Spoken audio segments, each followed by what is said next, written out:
Assalamualaikum warahmatullahi wabarakatuh. Pada kesempatan ini, perkenalkan, nama saya Sri Hartati dari Departemen Ilmu Komputer dan Elektronika FMIPA UGM, ingin berbagi bersama pengetahuan tentang sistem penalaran berbasis kasus atau case-based reasoning. Adapun yang kita bahas adalah mengenai pengertian case-based reasoning, kemudian aplikasi case-based reasoning, perkembangan case-based reasoning, perbedaan rule-based system dan case-based reasoning system, akuisisi pengetahuan, dilanjutkan dengan siklus case-based reasoning, representasi kasus, dan pengindeksan kasus, dan diakhiri dengan pengukuran kemiripan kasus. Manusia dalam kehidupan sehari-hari sering mengalami permasalahan, baik yang kecil maupun yang kompleks. Cara manusia menyelesaikan masalah cenderung mengamati penyelesaian masalah yang pernah dilakukan sebelumnya, kemudian mengadopsi penyelesaian tersebut, yang kemudian dilakukan perbaikan terhadap penyelesaian tersebut untuk disesuaikan dengan masalah yang dihadapi sekarang. Sebagai contoh, ketika kita menyusun anggaran belanja di suatu unit, maka kita selalu memperhatikan anggaran tahun sebelumnya, kemudian memperbaiki anggaran tersebut disesuaikan dengan kondisi saat sekarang. Bagaimana manusia menyelesaikan masalah? Pada umumnya manusia menyelesaikan masalah mengikuti tahapan berikut. Yang pertama, mengingat kembali pengalaman penyelesaian masalah masa lalu. Yang kedua, menggunakan pengalaman pemecahan masalah masa lalu untuk menghadapi pemecahan masalah yang sekarang. Yang ketiga, melakukan penyesuaian pemecahan masalah yang lalu untuk pemecahan masalah yang sekarang dihadapi. Apakah masalah yang dihadapi oleh manusia dan diselesaikan dengan cara mengingat kembali penyelesaian masalah yang pernah dihadapi sebelumnya bisa dilakukan oleh komputer? Jawabnya adalah ya. Inilah cara yang diadopsi oleh komputer dalam menyelesaikan masalah real. Penyelesaian dengan komputer yang mengadopsi cara manusia menyelesaikan masalah dengan mengingat penyelesaian masalah sebelumnya itu dikenal dengan nama penalaran berbasis kasus atau lebih dikenal dengan sebutan case-based reasoning. Untuk menyelesaikan permasalahan baru dengan mengingat permasalahan serupa yang pernah dihadapi dan menggunakan kembali informasi, pengetahuan, serta solusi permasalahan tersebut, itu adalah esensi daripada penalaran berbasis kasus. Sebagai contoh, dokter mengingat kasus pasien lama untuk mendiagnosa dan merawat pasien sekarang yang dihadapi. Analis keuangan dalam menganalisa dan memberi keputusan untuk kredit selalu mengingat kasus-kasus yang pernah dihadapi yang mirip dengan kasus yang sekarang untuk mengetahui apakah pemurnian kredit itu harus diterima atau tidak. Definisi daripada case-based reasoning adalah sebuah metodologi yang menemukan solusi dari masalah-masalah baru dengan menggunakan solusi dari masalah-masalah sebelumnya yang diperoleh dari memecahkan masalah sebelumnya. Sedangkan definisi kedua menyatakan bahwa case-based reasoning adalah sebuah metode problem solving atau metode penalaran, di mana inti prosesnya adalah mempertimbangkan perbaikan retrieval, kemudian penggunaan kembali atau reuse, dan mengingat kembali solusi masalah atau kasus-kasus sebelumnya. Definisi lain mengatakan bahwa case-based reasoning adalah suatu metodologi di mana pengalaman masa lalu yang berhubungan dengan solusi disimpan dalam sebuah basis kasus atau case library untuk diperoleh atau ditemukan kembali dengan cepat dan efektif. Ini adalah gambaran daripada aplikasi case-based reasoning, yaitu secara garis besar dibedakan jadi dua, yaitu klasifikasi tugas-tugas, kemudian klasifikasi sintesa. Nah, klasifikasi tugas itu ada beberapa, diantaranya adalah prediksi, kemudian assessment, kemudian pengontrolan, kemudian perencanaan, dan diagnosa. Nah, diagnosa sendiri bisa untuk kepentingan diagnosa medis maupun diagnosa kerusakan atau kegagalan peralatan.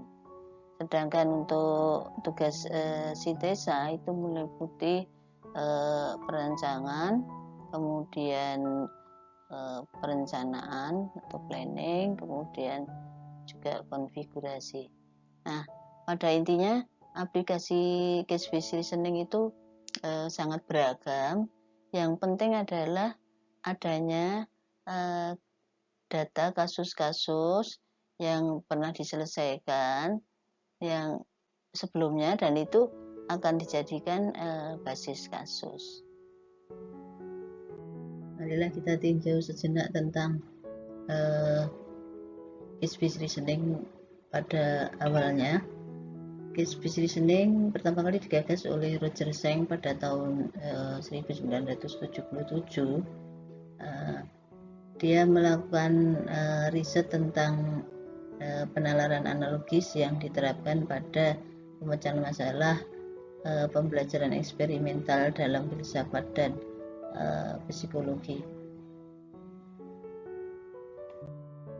Riset tentang penalaran analogi dilakukan terus oleh Jalid Kolobner hingga menghasilkan sistem case-based reasoning pertama kali pada tahun 1983.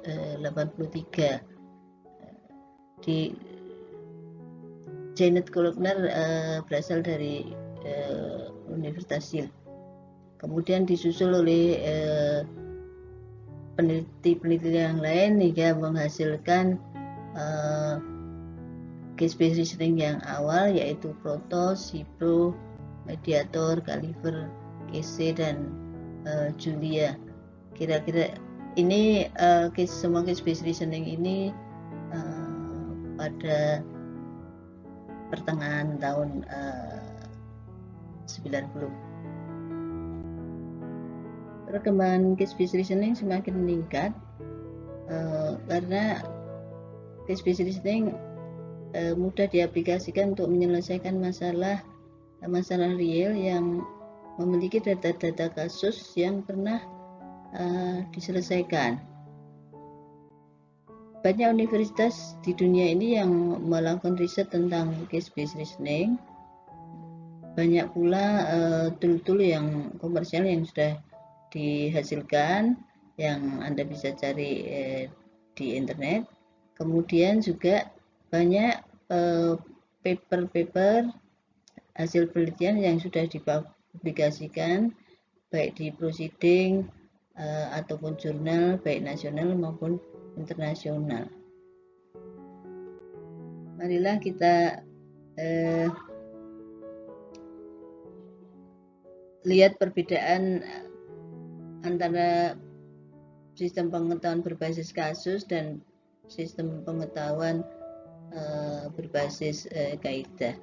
Pada sistem pengetahuan yang berbasis kaidah memiliki basis kaidah yang berisi kumpulan kaidah produksi yang mewakili pengetahuan dari domain permasalahan. Sedangkan untuk sistem berbasis kasus itu memiliki basis kasus yang berisi kumpulan kasus dan pemecahan masalahnya. Jadi di dalam basis pengetahuan untuk sistem yang berbasis kaidah itu berisi bentuk pengetahuannya akan berupa if then seperti ini, jika A dan B dan C dan seterusnya maka X, yang mana A, B dan seterusnya adalah kondisi suatu tindakan atau gejala-gejala diagnosa.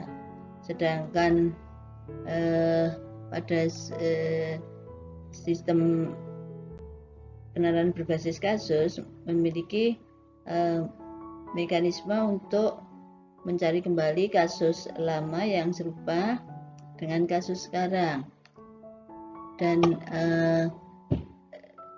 basis pengetahuannya berupa kumpulan kasus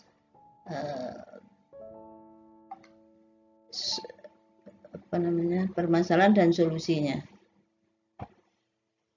Kemudian kalau sistem berbasis pengetahuan itu memiliki mesin inferensi yang membandingkan fakta yang masuk dengan bagian kondisi yang dimiliki oleh kaidah untuk menentukan kaidah mana yang akan aktif. Sedangkan kalau di sistem penalaran berbasis kasus itu memiliki mekanisme untuk menentukan kasus mana yang paling mirip. Kemudian memiliki juga untuk mekanisme untuk merevisi solusi. Marilah kita cermati bersama perbedaan proses akuisisi pengetahuan untuk membangun sistem penalaran berbasis pengetahuan dan sistem pengetahuan berbasis kasus. Untuk membangun sistem penalaran berbasis pengetahuan, kita harus mengakuisisi pengetahuan tacit dari Pakan, hubungan sebab akibat atau causal effect dari problem domain yang diselesaikan. Misalnya pada kasus medis, kita harus mengakuisisi pengetahuan tentang gejala-gejala dan diagnosa, atau pengetahuan tentang hubungan sebab akibat dari diagnosa dan terapinya.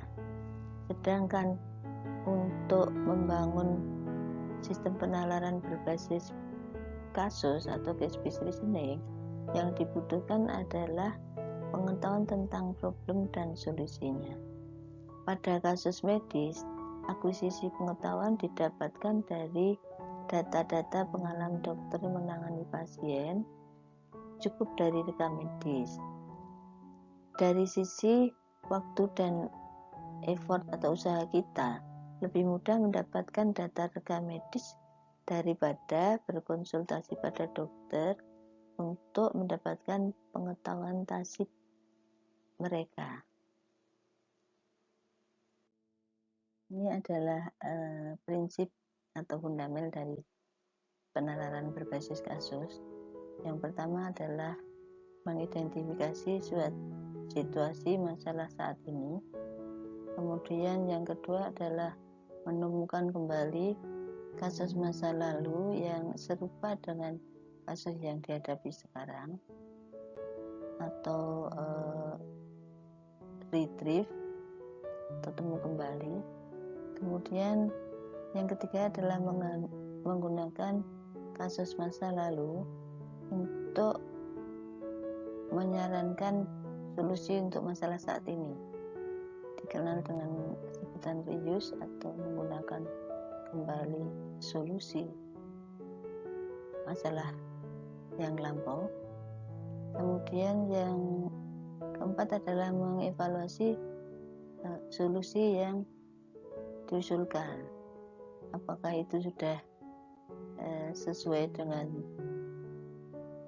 atau sesuai untuk menyelesaikan masalah sekarang. Ini disebut sebagai revise atau revisi.